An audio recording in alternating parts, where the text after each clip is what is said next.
You're listening to The Craft, a podcast for professional content creators who want to learn more about the people, process, and strategy behind the best content on the web. In each episode, we talk with writers, designers, and editors from the world's leading content teams and learn the secrets to their success. Let's jump in and get you inspired for your next story. Hello and welcome to this episode of The Craft, brought to you by Shorthand. I'm Rachel Westbury. I'm a senior editor here at Shorthand, and in today's episode of The Craft, I'm joined by two fellow shorthanders. Beaming in from Wellington, New Zealand is Matt McGregor, our Director of Content. Hey Matt, thanks for joining. Hi Rachel, thanks for having me. Wonderful to have you. And look, also joining us from none other than Wellington, New Zealand is fellow senior editor Thomasin Sleigh. Welcome, Tom. Hi, Rachel. So nice to be here. So good to have you both on. So today we'll be talking about magazines, specifically how modern magazines find success online. So for those who aren't already familiar, Matt and Tom, before we get into all things magazines, can you tell us a little bit about your respective backgrounds in publishing?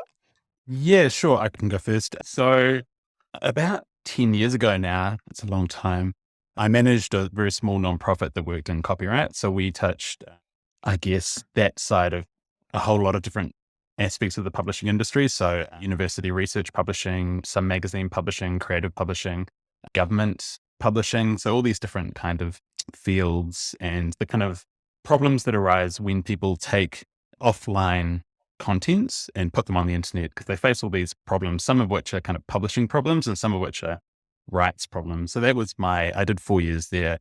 And then for the last 6 years, I've worked in software companies and faced, some of the issues of publishing and distributing content online to a ever increasing audience. So two different, very different roles, but both kind of facing that same kind of problem of building an audience digitally, whether or not you had an offline presence beforehand. Awesome. And how about you, Tom? So my background is in the arts mainly. So I've worked for galleries and communications roles. So working through and establishing kind of publishing mechanisms and distribution strategies for kind of the culture and heritage sector.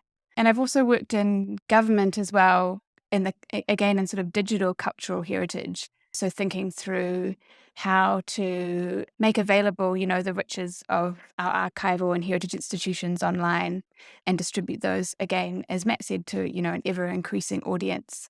But also working as a writer, producing content. So I'm a freelance writer and I've written a lot for both print and digital publications. So kind of have that experience of seeing what my writing kind of looks like in different formats as well. And I guess for this conversation as well, it's just been really nice thinking through my experience as a reader. So sort of bringing that point of view as well, what I like to read, where I like to read it, and how it looks in different media is quite an interesting question as well.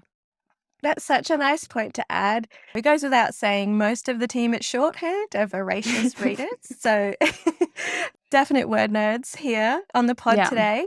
And for anyone who's not familiar with my background, professional history involves a lot of work in sort of magazines across print and digital, women's lifestyle magazines, and also a big chunk of my work was in higher education, doing alumni magazines, covering topics like amazing research and a lot of profile pieces and color pieces on, people behind some amazing things happening in the world. So the three of us, all love a good story, whether it be in print or digital. So I'm excited to get cracking onto this chat. So let's kick off by talking about the state of play in the magazine industry today. Now, we've all heard the saying, print is dead, but says who, right? So Matt and Tom, what are your thoughts on this old adage? Yeah, it's an interesting question because it's obviously not dead, right? There's a ton of print magazines around universities. I get this regularly scheduled magazine from my alumni university that I've never read every kind of few months for the last 20 years. So it's obviously not dead, but I think the key question is why it isn't dead. People have been making predictions about this for 25 years. I think a key reason is that it's been really hard to duplicate the kind of design effort that goes into a print magazine online. Like, it's been expensive to do that if you want to replicate the kind of quality and attention to detail that goes into a lot of print magazines. So a lot of print magazines are very kind of intentionally designed. Sometimes they're quite beautiful. And unless you've got a team of developers and web designers on hand to design bespoke versions of every issue, it's been very expensive to duplicate that. And I think a lot of people working in the industry don't want to just throw up their very beautiful magazine objects as a kind of crappy, not interactive, not very visual web page that just looks like everything else on the internet. That's not why you produce a magazine in the first place. And I think this is why so many digital magazines, people that have kind of made that leap, have a terrible user experience. Like a lot of digital magazines are not fun to read. A lot of them are just PDFs or derived from PDFs. So they kind of take the metaphors and design principles of a print object and kind of throw them on the internet where people are used to scrolling down pages. There's a whole different user experience with the web, obviously, but a lot of magazines don't really take that into consideration. But I think that's changing. I think the good news is that that's changing. So with, browsers can do a lot more today than they could 15 years ago. Our internet's obviously faster. It's faster in some places than others, but it's getting better. And better technology platforms as well. I mean, that you don't need to rely on developers or web designers nearly as much to do something really cool in the browser on the web. So yeah, I think that there are a lot of print magazines that are going to be making that transition into digital more because those opportunities are there on the web now that weren't there a few years ago, but it'll take some time. Yeah, and kind of off the back of what Matt is saying, I sort of feel like there's the answer to that question of whether or technology has died out or disappeared is always more complex than just saying it's here or it's gone, or we're just going to read digital or we're just going to read print. I just think humans are kind of weird and interesting and complicated, and all the kind of factors that kind of go into that process of a technology being totally supplanted are really complex. And if we think about the technologies that we have used and keep using, there are some instances where things have kind of totally disappeared. Like I'm thinking about like the iPod got totally supplanted by the iPhone, for example. But there's all kind of like modular examples of stuff kind of coming back and being reused in kind of interesting and different ways. I think this is much discussed in the media at the moment. For example, like vinyl records doing really well. The interesting in the the book publishing arena, how in New Zealand, the example was all the kind of mega chain bookstores died out, but lots of kind of little small bookstores actually doing relatively well. So, and I think probably the same thing as I would say with print magazines as well, that there will still be some people who love the sensorial pleasure of holding a physical magazine, and they'll probably keep existing, even if there is a kind of general uptick in kind of digital magazines, as Matt has said, as technologies improve to make that experience as a reader and a writer kind of generally more pleasurable. And one example I was sort of thinking about as I was prepping for the podcast was in New Zealand during the pandemic and the first lockdown we had in Aotearoa, Bauer Media, which owned like about 5 or 6 different print magazines in New Zealand, kind of pulled the plug and said, we're not going to run these anymore for economic reasons. But then kind of a lot of really interesting stuff happened after this. So these were kind of major publications in New Zealand, like our, Women's Weekly lifestyle news magazine. And then after they did that, a couple of like smaller investors stepped in and bought a couple of titles. And then an investment, I think it was Australian investment firm, bought a range of the print magazines as well, 4 or 5 of them, and picked them up, and they're running again, some exactly the same, some slightly differently. And these are all print magazines with strong subscriber bases. So I can't really speak to the specific economics of this situation, but it's just kind of interesting that this sort of solution speaks to people still want to make print magazines, people still want to read them, in New Zealand anyway. And that was an interesting case study that particularly was affected by the pandemic as well. Yeah. Yeah, absolutely. Like, to echo you both, in my experience, print certainly isn't dead, but rather it's just evolving. For certain audiences, I think print will always be the most impactful way to communicate. And, of course, there's nothing like flipping through like a physical, beautiful print magazine on a Sunday morning with a coffee in your hand. You can't really get past that. But as we say, like, digital certainly has its own distinct advantage as well in terms of being able to perhaps have a broader reach and offer more to your readers. So yeah, it's a real grapple, isn't it? But it goes without saying, print, I don't think it's going anywhere. Okay, so this brings me to our next question. Why should magazines be part of a digital content strategy? And what the heck is a magazine anyway? I'll try and just skip over that second bit about what a magazine anyway is. I think it's a useful category to apply to digital content, even if it's not a strict one-to-one. The magazine that you have that's stapled together and is a coherent physical object necessarily translates to a kind of a web environment where people are clicking around different things all the time. But I think the reason why I'm interested in magazines from a content strategy point of view is that they're a nice kind of antithesis to the blog. The blog is like this category, this container of content that's very kind of nebulous that a lot of companies just throw all their stuff into, and there kind of often isn't a strategy to that. Whereas magazines are kind of a more coherent thing. The first and most important thing about magazines is that they usually have a really well-defined audience. They kind of force you to think about who this thing is going to in the first place. And I think from that kind of initial definition of who your audience actually is, a whole lot of like really important tactical decisions flow.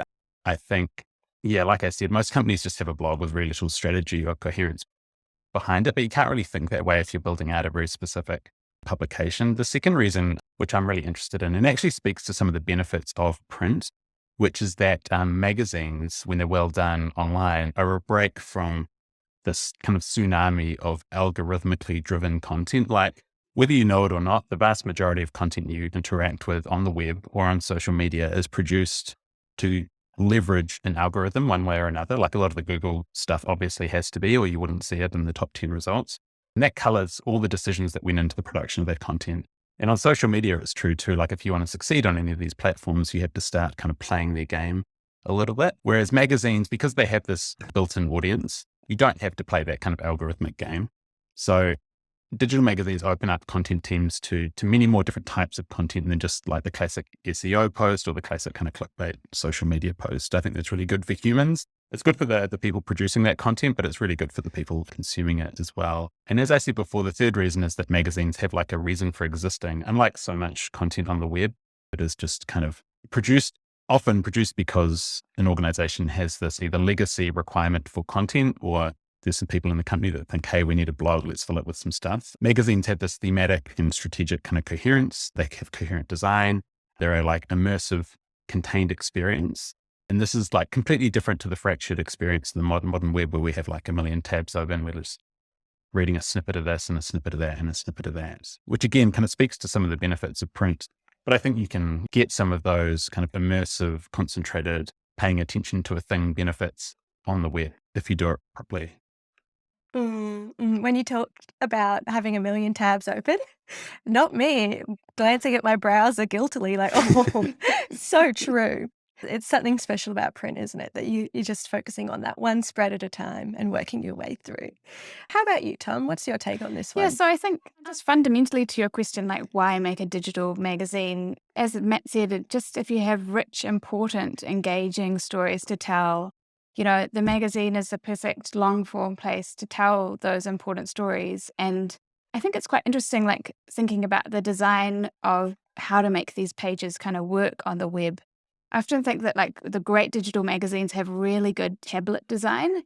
It's often, I don't know what your experience is of working through various digital projects, but it'll often be like you have quite a strong focus on desktop and mobile, but then tablet is something that kind of falls in the middle as something that's not really thought of in a great deal of detail. But yeah, I think, you know, as the growth of tablets have increased, good digital magazines have increased kind of concurrently with them. As to your question about what is a magazine, Rachel, it's kind of tricky and interestingly murky, I think. There is definitely kind of a hierarchy, as Matt has said, between a blog and a magazine. And to kind of like capture something and as a discrete entity as a magazine is also kind of like a statement of editorial intent. So to Matt's point, it's like it applies a kind of editorial oversight and a kind of rigor to that work in a way that maybe a blog doesn't. But in saying that, lots of like very, you know, prestigious institutions have great blogs. So like the New Yorker, you know, is incredible print and digital offering, but then also kind of runs a blog, the distinction of which is like kind of unclear. But I don't know, I'm kind of interested in these kind of interstitial spaces as well, where things are a little bit of the other. And I think the web is a great kind of mixer-upper of things in a way. Yeah. Oh, absolutely. Tom, I feel like this next question then leads on quite nicely when we're talking about the distinction between a blog and a digital magazine, and then again, that murky space in between what you might run on a blog versus a digital magazine versus a print edition. So, what kinds of stories do digital magazines run, and how are these different to the types of features you might typically find in print? It's a really interesting question, this one. The first step was about timeliness. So I think, digital obviously lends itself to breaking news, stuff that needs to be consumed or read and watched kind of immediately. So really important events that are happening in the world, digital obviously can deliver those to people at the touch of a button.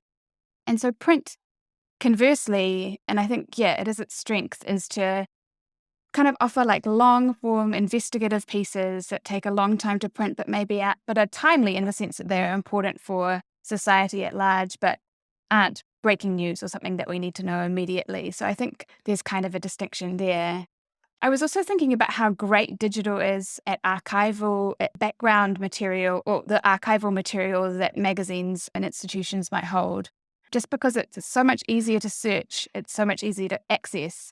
So, for example, when you have a lot of subscriptions to some of the big magazines, you have access to all of the archives.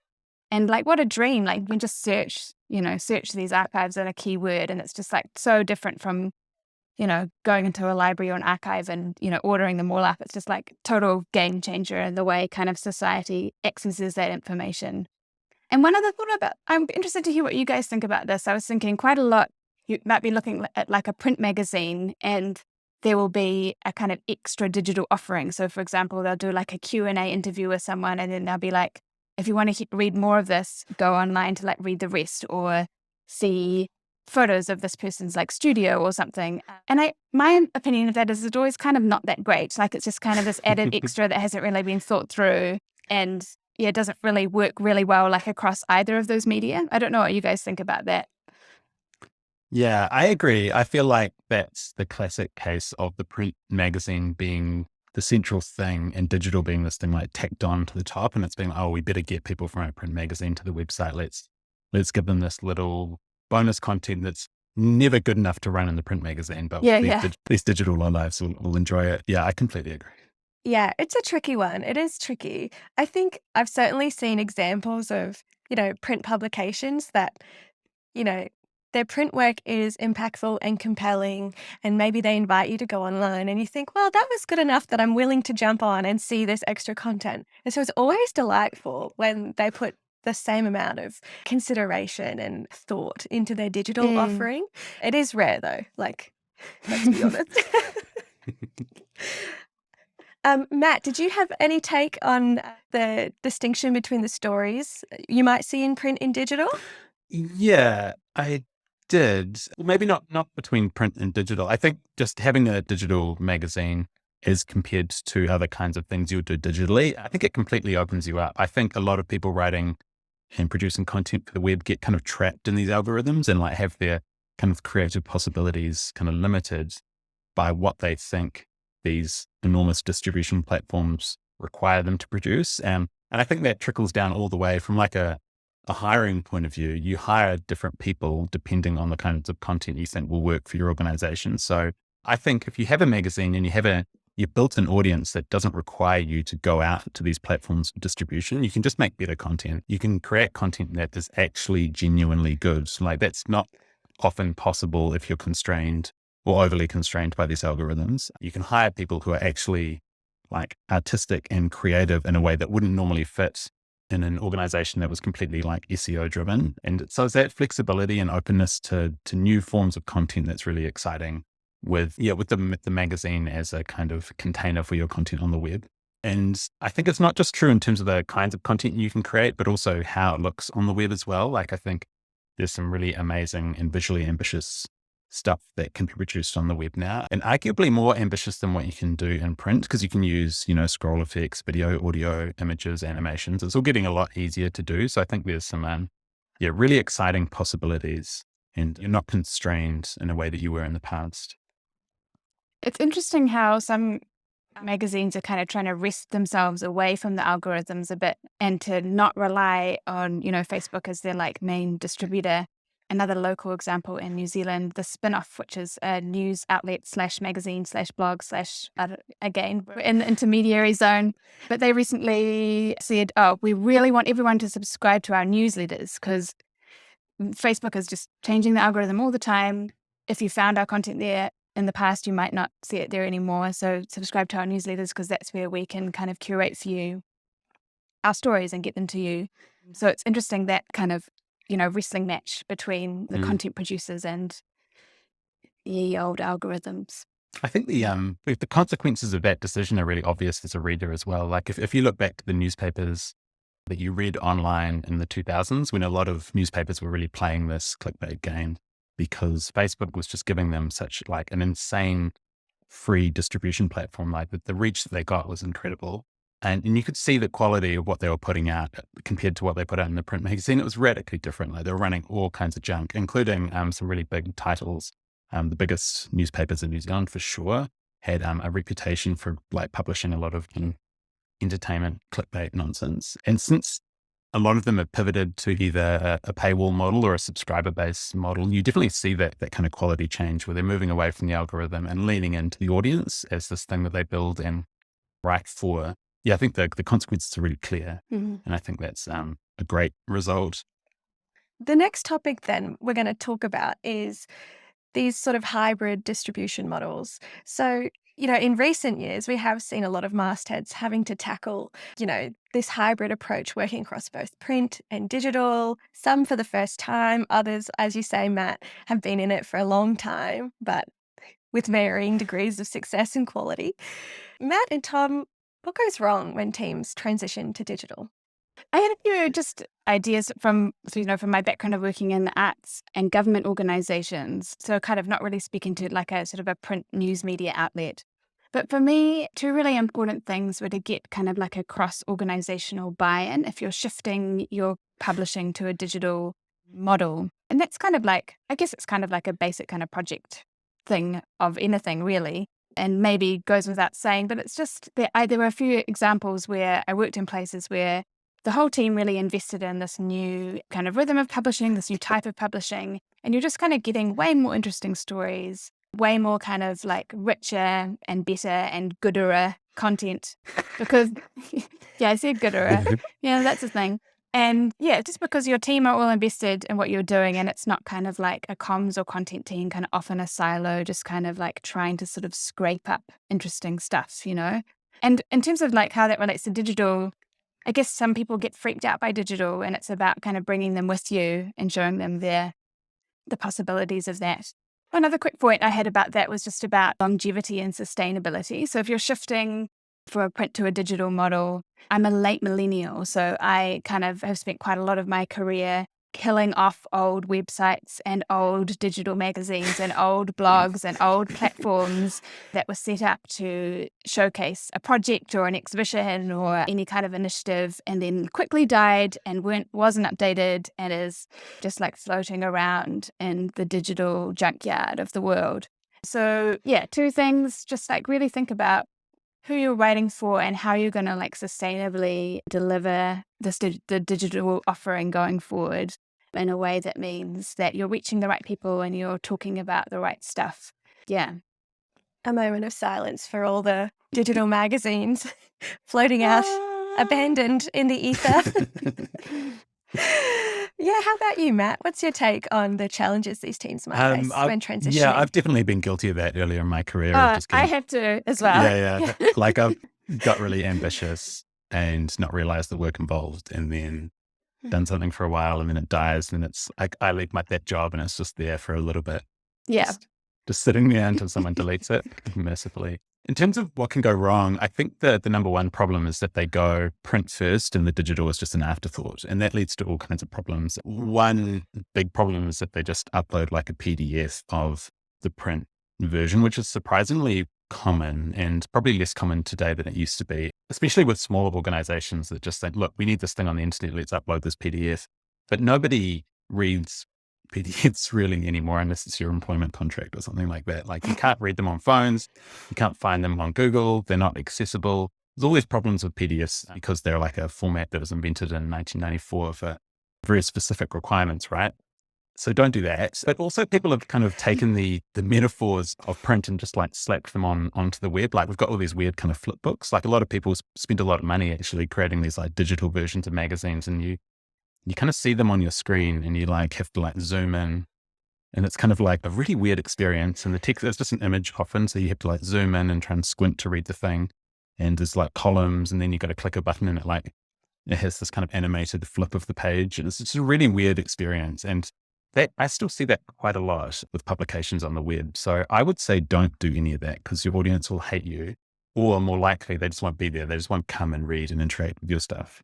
So the other problem also related to that kind of graveyard of content that Tom talked about is that they build an app, and like every kind of organization and institution and their dog has attempted to build an app. Even quite big institutions like museums build apps and expect people to kind of download them, even though you go there like once a year, and to download them and like get all their content through this app. And it's like, don't do that. No one wants your app. No one wants to go through the process of downloading your app. Even though the content will itself look cool and you'll control the experience more, it's a waste of time, in my opinion, unless you're like the New Yorker and people will, or the New York Times or like that brand. But if you're that brand, like you've got resources to do it properly. Yeah. So the basic lesson is if you want people on the web or on their phones to read your stuff, you have to respect how they've read stuff in the past and how they interact with stuff in the past, and just accept that they've been trained and those interactions are already there, and you just have to work within those constraints.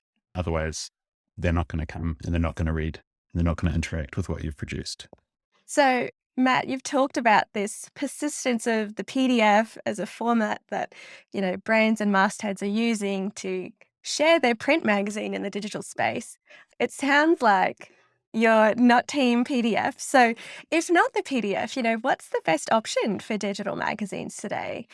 What's the best option? Yeah, good idea. Good question. Yeah, so I really do think PDFs are a terrible option, of course. There are good reasons why people do it, though. One is that they can control the design, the look and feel of the object in a PDF much more easily than they used to be able to do on the web. So I don't want to blame anyone for using the PDF. I think there used to be very good reasons for using it. I think the best options today are to find a platform, and there's a bit of a plug for Shorthand. It's obviously what we do. There are other platforms that do it too, so I don't want to get too salesy with it, but find a platform that enables you to do exciting visual work on the web that respects the kind of brand values of your organization. So I think one of the reasons why people haven't done that in the past is that they see kind of their WordPress CMS and see its constraints and go, we don't really want to publish a magazine as some WordPress blog with like a little GIF in the middle or whatever kind of image constraints that those blogs have, because that's a shitty experience. It's not the experience we want to represent with our magazine. But I think that's kind of shifting. The limits of your CMS at the moment are not the limits of what the web can do with modern tools. So I think look into those modern tools. Shorthand's one. There are others you can look into too, and just see what's possible, see what other people are doing. So the biggest brands in the world are already, media brands are already doing this. So have a look at what, like Stuff in New Zealand is our biggest media company. Have a look at their immersive content and see the amazing stuff they're doing. Have a look at some of the BBC stories. Look at these really big media brands and get inspired. And you'll see that you can really impress and excite your audience, and without sacrificing your brand, and have a really good digital presence that is equivalent or exceeding the experience that they get in print. So anyone listening in, I'll make sure to include some links to some of these amazing sort of digital features by Stuff and the BBC in the show notes, so you can jump on in and see the cool work that they're up to. Tom, did you have anything to add there on this line? No, I don't think so. I think, just what Matt said. Nice one. So one of the challenges then in working across, print and digital is finding budget to resource both. So let's talk a little bit about money and resourcing and making sure that teams aren't overcommitting, like we talked about earlier with all those digital projects floating in the ether. What are the key roles or budget lines for a great digital magazine? And what would you guys think as like some must-haves, some nice-to-haves, and maybe some don't bothers? Yeah, I didn't have a huge amount of insights into this, not having worked kind of exclusively in an organization that's made, a digital magazine. So I felt like, Rachel, this is a good one for you because you've got really great experience across kind of print and digital. What are your thoughts on what people need and what they can get rid of? Yeah, totally happy to talk on this a little bit. I think, apart from the basics when it comes to like a great digital magazine, those basics, some resourcing for some quality writers, editors, graphic designers, if you can. I've always thought when it comes to digital, quality writing and quality design really go hand in hand, and they really make online work shine. And depending on the type of business model that a magazine is working with, having someone to manage their advertising and partnerships, of course, is key to ensuring that they have that revenue coming in, longer term. Another thing I think of often is, even if you're working with a tight budget for content production, I'd consider having a line item for photography as pretty much a must-have. Like, if you can't afford to hire a freelance photographer, or if a story calls for a very particular type of image or a niche image, then I'd encourage teams that are a little bit more constrained budget-wise to look into those really great subscription services for stock imagery and, like editorial use images. So there's a lot of options available that are free, like Unsplash. They've got some great options in terms of like those creative images and to make a story online look really visually impressive without having any cost involved. But for anything editorial or relating to like real world news, a paid subscription offers so much value. And especially where you don't have reporters or photographers you can send out into the world, it really opens up opportunities in terms of the types of stories you can cover. So that was a really big one for me previously. Soon we'll be paying the AI to generate the image for Oh, yeah. that will be the budget line. It will be like AI fee for photos. That would be incredible. Imagine the weird and wonderful things you could get up online then. And then, you know what, like in terms of nice to haves, these are borderline with like must haves. But I think just having some dedicated time and resourcing against your owned marketing channels. So like things like your newsletter, your social media presence. I think a big thing that has made those sort of roles easier in the past is having some great tools to make that arm of your work easier. So if you can have, and you do have the budget available to set aside, getting subscriptions to some of those marketing tools can make getting your work for your magazine out there that much easier. But much like Matt, you said earlier, in terms of things to skip, some digital magazines go really hard on like those premium bespoke offerings, like branded apps for their readers. And yeah, in my experience, like they tend to be so expensive and not always necessary and not always good as well. So like skip those, please. Please, for your own sanity and for the sake of having one less digital project like floating on the internet. That's my take. But yeah, I could go on. But let's go to our next question maybe. For some management teams, a magazine can inherently feel like this sort of luxury content line, just ripe to go on the chopping block. How would a content team then make the case for investing in digital magazines? How can they prove return on investment without obsessing over proving their value, like proving that people are clicking on and converting? Yeah, so this is the biggest danger with any content project that an organization that isn't like the New York Times kind of faces, which is every now and again, someone's going to take a really close look at what you're investing in and what you're doing and ask, do we need to keep doing this thing? And so you need to, if you're starting a magazine or you're inheriting a legacy magazine that you're looking to keep going, you need to think really hard about what that narrative is about how this thing fits in to the broader strategy of your organization. So you need to know how it benefits your organization. And that's true whether it's a company, a nonprofit, or a university. It doesn't matter. Every digital magazine at some point in its life is going to have those questions asked of it, and you need to have a really good answer. The tricky bit here is that digital magazines, by their very nature of not being geared towards social media or Google kind of algorithms, are not going to have some of those exciting kind of vanity metrics in terms of their reach, and even in terms of some of the conversions as well, because they're not designed primarily to do those things. So I think if you're reporting exclusively on the same top level metrics that an SEO blog is reporting on, the digital magazine is always going to lose. It's always going to look a lot worse than the blog because the blog has been produced to get that reach, and the articles have been designed often for conversions, and that would make for a terrible magazine. You're not producing the magazine to do the same thing as the blog.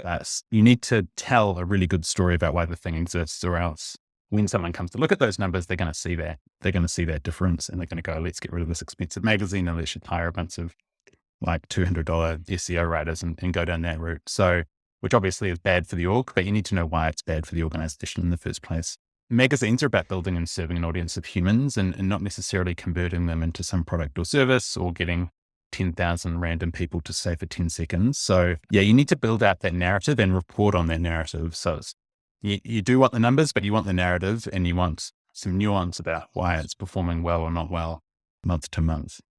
Yeah, which is a tricky thing to do, but I think it's really important to do that thinking and to align the specific content object with your marketing or content strategy, with your business or organization strategy. Have that like really clear through line and report on it every month, even if no one's looking. Yeah, figuring out a way to capture those qualitative metrics is really hard. And for digital magazines, I think maybe it's about having a couple of kind of reader champions. Like I'm thinking about in arts organizations especially, there'll be some very eager beavers, and they're the great people to kind of like weave into the web of your distribution, and then you can capture some really great stuff from them about how great your magazine is and how much they enjoy reading it and kind of what it means to them. Those are the kind of things I think you want to kind of feed back into your organization about the benefits of what you're doing. I think also speaking from a sort of government arts perspective, I would say to kind of ways to prove your worth is try not to, and this speaks to what Matt was saying as well, try not to dilute yourself too much. Like that's what that SEO kind of point that Matt was making is just own your niche, be very niche, understand your niche, nestle into that niche. Sorry. True. And because that's where the good stuff is, I think.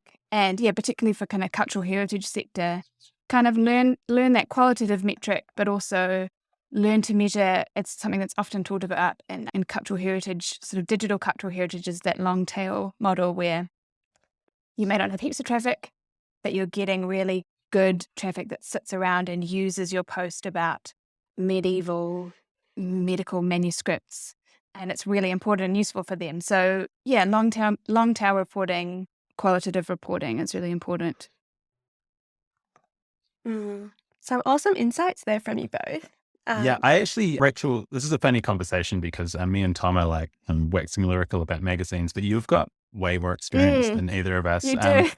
Let's throw that question back to you. So you've run a magazine that was both in print and digital for a long time. I'm a customer of Shorthand at the University of Queensland. So what was that like? Yeah, it was certainly... You've thrown me for a loop. Yeah, running a magazine that was both in print and digital was really interesting, and each side of that process had its own unique challenges, I think. Not only in terms of proving value, in terms of like return on investment, but also that editorial process looked really different for each offering. What worked best in print didn't always translate as effectively in digital, and vice versa, which was always really interesting. Tom, what you spoke about in terms of really nestling into your niche, like that was a key part of that editorial process for us as well. So in terms of serving the alumni community and the research community, there were certain topics that always surprised and delighted us in terms of the audience response we would get. And a lot of those stories were often driven by really unexpected, elements or motivators like nostalgia, or those nostalgic feelings, and history. The stories we didn't think would necessarily be as hard-hitting or newsworthy or timely were the ones that often went off the most with our audience, which is a big learning. And so we really leaned into that and made that a key part of our content strategy. But in terms of like servicing both print and digital, there were certainly more pressures involved in terms of production. However, it goes without saying, print production, always higher pressure and a little bit more like dramatic, dare I say. There was fluctuations in print budgets, production delays, some due to COVID. And as a result of the pandemic as well, we actually saw quite quite a change in distribution fees and shipping fees as well.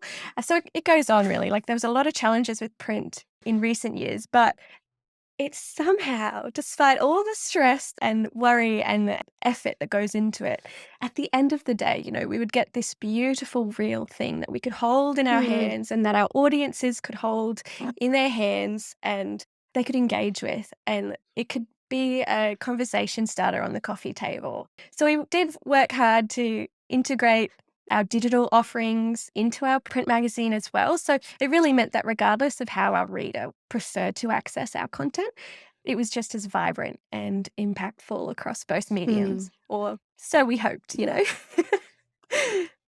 Yeah, that's interesting, your point about we often talk about when we're talking about print magazines, the holding it in your hand. And I was actually thinking about this in relation to my kids learning to read and how they still learn to read with print books. So this is their first engagement with literacy, is with a printed book. So even now at, 25 years on, as Matt was saying, from this conversation about print dying starting, their first connection with literacy will be with a printed thing. So yeah, maybe in 25 years, they will still have that, as you say, Rachel, that moment of taking picking up the print magazine wherever they may be. And yeah, maybe it won't go away.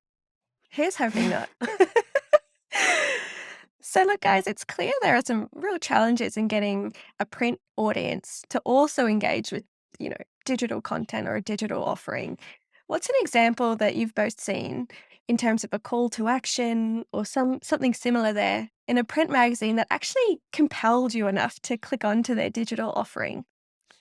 I read a lot of visual arts related magazines, and it used to drive me crazy how few images there would be of artist work in a printed magazine. So you'd have this really great article and then you'd just be like wondering what the artwork looked like because there were so few images. So this was not like a call to action from the magazine, but I would often go online to look at the artist's Instagram account or just look online to see if images of the work, because it's obviously a very visual thing. But I can't think of any kind of specific call to actions that I have responded to, except for actually, again, with my kids, they get a printed environmental magazine here in Aotearoa, and there are kid-related things where it's upload your image of your colouring and we'll feature it on our blog or whatever. So I've done that sort of stuff with them, but yeah, nothing kind of specifically myself that I can think of.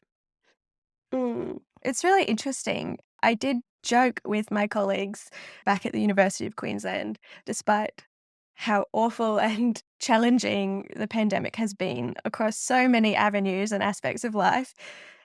It really did bring the QR code back.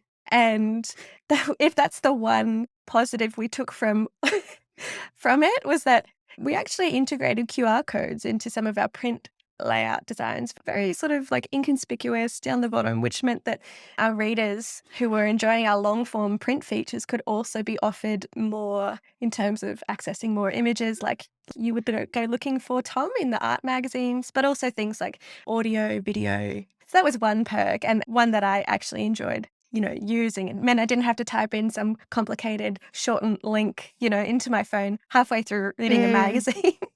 How about you, Matt? Any take on this one? No, none at all.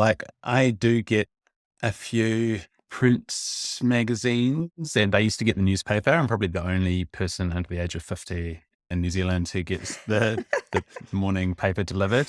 Yeah, but the primary reason for having those print objects was so I didn't have to look at a screen to consume it. But no, I never go from one to the other. I haven't seen any good tactics or techniques. Well, look, this ties in pretty nicely, Matt, then with our next question.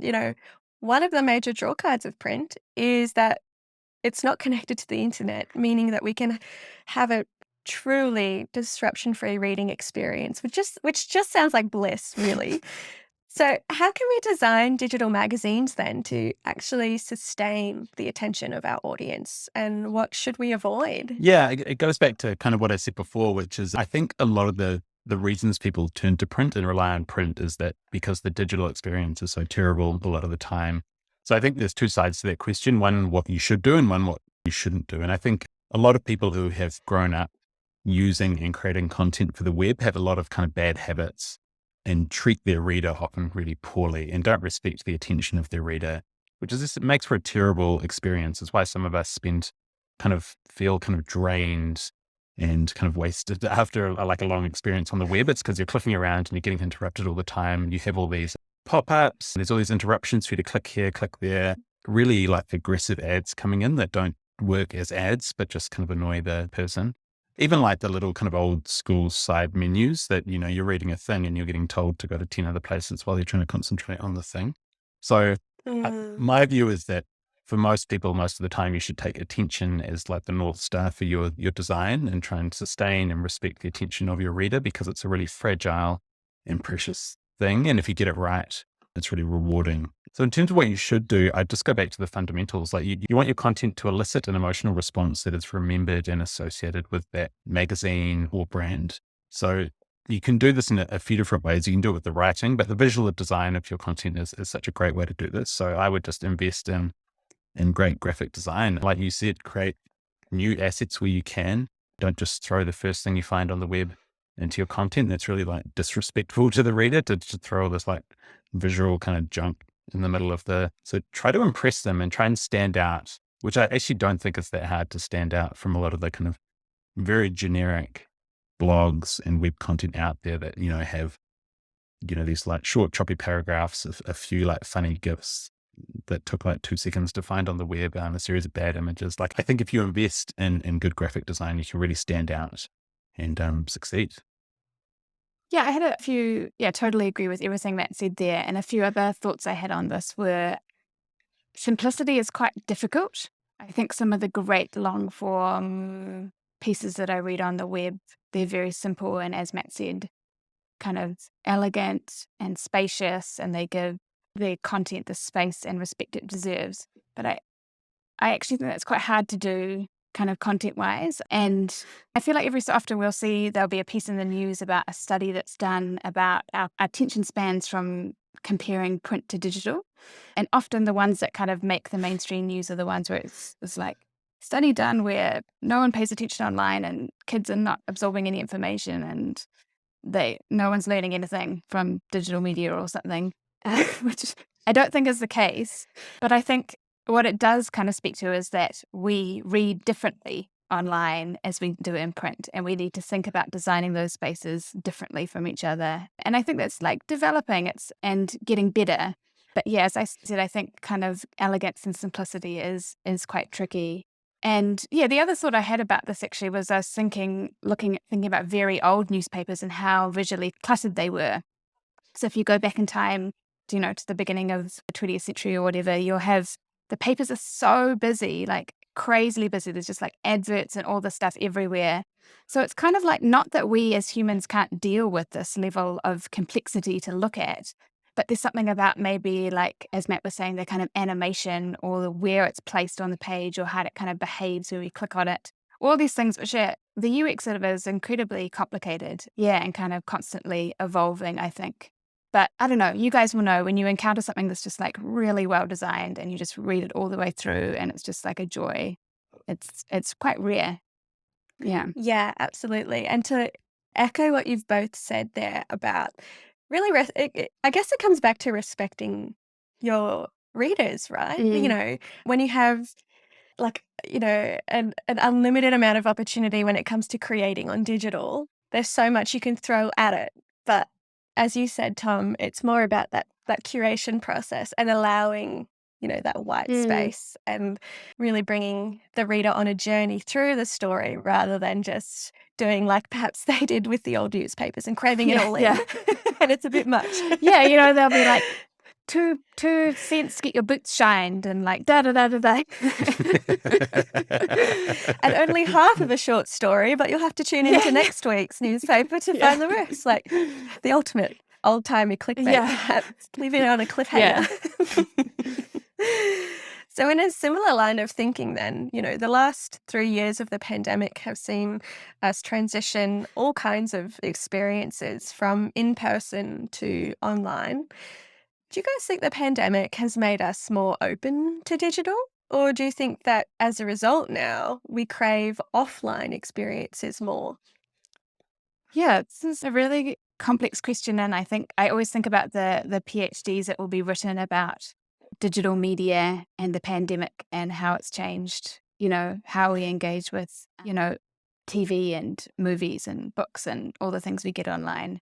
I do think the pandemic changed our kind of consumption of news in a way, because there was so much news, and also we were all collectively going through the same thing, even though there obviously were regional differences. For example, in New Zealand, we had a much shorter initial lockdown, and those experiences were different, but we were kind of globally in a thing together. So yeah, and I saw a recent piece where someone mentioned that they had noticed like you could track the internet use in New Zealand during the lockdowns, and there were these just like crazy peaks of just people just like hoovering up everything. So we were obviously watching and reading and doing all those things a lot. And I think generally there will just be like an uptick in that. I think we will do more and more, but whether it's kind of like the exponential increase that's kind of was sort of touted during the pandemic, maybe not. And maybe that's a good thing as well. Yeah. I don't know. What do you think, Matt? I have no idea. This prognostication that good word.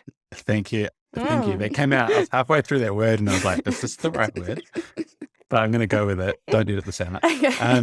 This prognostication that everyone kind of got into with the pandemic about like how it would change our society, how it would change our habits. I have absolutely no idea. I think what you saw with some of the like on the software company side, which is kind of where we're working, you saw these big booms of usage and valuations for some of these companies as well. And those have come down kind of back to earth a little bit. But I still think we're on this kind of upward trajectory of transitioning a lot of our habits from print to digital, but that it'll kind of happen at the same pace as it happened before. I don't think there's an inflection point where every university in the world is just going to suddenly stop getting a print magazine. There's obviously still demand for these forms, but I have absolutely no idea what will happen or how it's changed us or anything like that. So talking then about this continuing transition, to digital, like as we see more mastheads move to embrace digital, we're seeing some seriously incredible online storytelling that, these new kids on the block are doing. It's so exciting. So I have to ask you both, what excites you most about the opportunities that digital storytelling presents? So really quickly, I think there's a lot of things that are really exciting. I think for me, there's the ability to add more context to stories that have either like location or data or evidence base to them. So really good interactive maps kind of are a game changer, I think, for a lot of news stories. But I think like a lot of content that is produced has like a location element. And as interactive maps get easier, that's just like a really compelling thing to interact with on the web. It's just like, it's a really interesting form. But, other kinds of data visualization too, charts, video, audio, like you're seeing some really interesting multimedia experiences. I think you see some really terrible things, some like bad experiments, but you see some really good ones too that are quite subtle. There are some really good stories from places like NBC, I think, have done some where you kind of scroll down the page and you hear different audio as you go down, depending on the context of the story, in a not distracting way. It's quite like a really interesting immersive experience. So that's all very exciting. I'm sure we'll see more of that. Yeah, I'm sure for the, readers of that kind of content, it'd always be cinematic, like you're traversing different audio landscapes as you go down a story. I love that sort of stuff. How about you, Tom? What excites you most about digital? Yeah, this is maybe like quite a boring answer, but as a writer, I'm just really interested in like words, like and sort of bouncing off what Matt said, like what do these multimedia elements, how might they change how we write about things? Will they? I don't know. Maybe they won't. Maybe people will just write the same and it won't change it. But I think for me, it'll be exciting if people do write kind of differently and in response to all those other elements on the page that Matt's talking about. There can be lots of experimentation in point of view, like Q&A formats. I'm thinking just like even like basic things like kind of where pull quotes sit on the page. Yeah, as a writer, that's, writing in response to these new formats and how people will read them, I think is really interesting and exciting. And also just like in a subject area, kind of answer that question, digital stories as a platform for people whose voices haven't been heard, people who have been marginalized, for them to have the resources that Matt's talking about, like the democratization of those resources and those platforms to tell their stories is a really exciting and important thing in our future. Yeah. Absolutely. Look, you've both covered off pretty much all the things that excite me most about digital storytelling too. You know, storytelling online presents the opportunity to really push creative boundaries, immerse our readers, and, as you say, Tom, very importantly, democratize storytelling in a way that's been long overdue. All right, so it looks like we're coming up on time for this episode, but Matt and Tom, it wouldn't be an episode of The Craft unless we gave our listeners a bit of a challenge. So what's one thing listeners should do to help their approach to digital storytelling?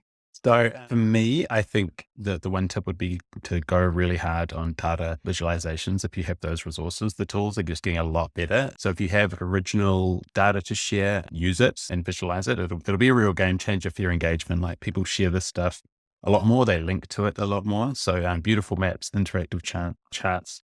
Yeah, a complete slam dunk, I think.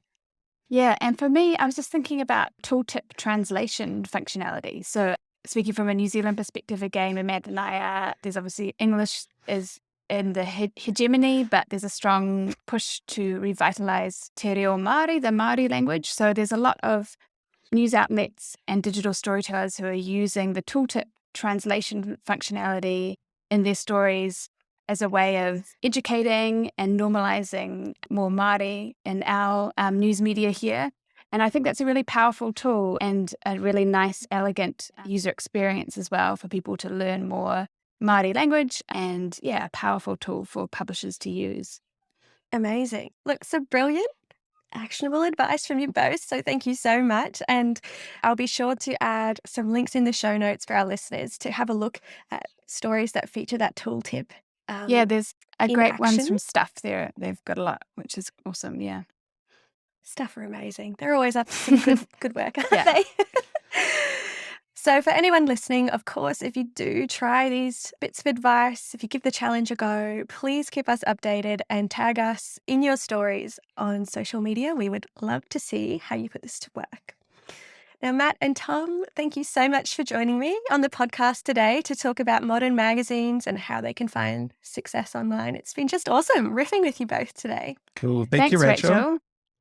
Awesome. So we have a lot of amazing guests lined up for future, but if you'd like to come on and chat with us about content and storytelling on the web, please do get in touch. I'll pop all the info in the show notes so you can perhaps join us on the next episode. Thanks again for tuning into this episode of The Craft, and until next time, happy storytelling. Thank you for checking out this episode of The Craft. This show is brought to you by Shorthand, a platform that helps professional content creators produce beautiful stories without writing a single line of code. If you enjoyed what you learned in this episode, make sure to follow The Craft wherever you listen to your favorite podcasts. Or visit shorthand.com/podcast to get immediate access to all the latest episodes.